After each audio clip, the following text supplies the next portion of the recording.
You are listening to Physio-English, a cross-cultural learning podcast. English for healthcare, empowering your career.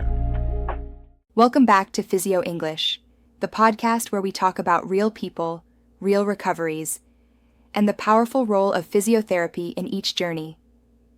I'm Laura, and today we're exploring a condition that affects millions of families around the world: stroke recovery. A stroke can change a person's life in an instant. One moment they're functioning normally, and the next they're facing physical, emotional, and sometimes cognitive challenges. But the beauty of physiotherapy is that it gives people the tools to rebuild, step by step. That's right, Laura. Stroke patients often face major obstacles, weakness on one side of the body, coordination issues, or even complete loss of speech. But we've seen firsthand how consistent therapy makes a huge difference. For example, in the early stages, we might start with passive movement therapy just to keep the joints active and reduce stiffness. It might not look like much at first, but it lays the foundation for future progress. Absolutely. I remember one of my patients who couldn't walk or use their right hand after a stroke. We began with very small steps, literally, and used balance boards, assisted walking devices, and hand-strengthening exercises. Progress was slow, but one day, that patient walked across the room by himself. It brought tears to everyone's eyes. I've seen that emotional power too.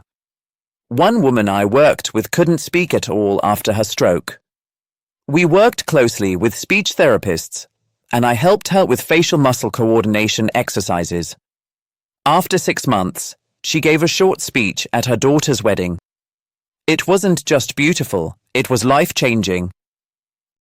And that's something people don't always realize. Stroke recovery isn't just physical, it's emotional.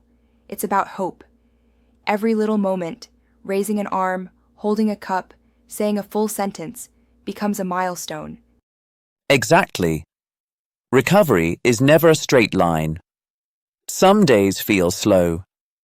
Some weeks show no change. But with a clear plan, consistency, and patience, the body and brain adapt. And for the families listening, don't lose hope. Stroke recovery can be long, but physiotherapy is one of the most effective tools we have. It's not about perfection, it's about progress. So true. To anyone listening, never underestimate the power of time, patience, and professional care. Healing is possible. Thank you so much, Diego, for sharing your stories. This is Physio-English. We'll see you in the next episode. This episode is part of the Physio-English podcast by Cross-Cultural Learning. To continue practicing English for healthcare, visit our website or follow us on social media.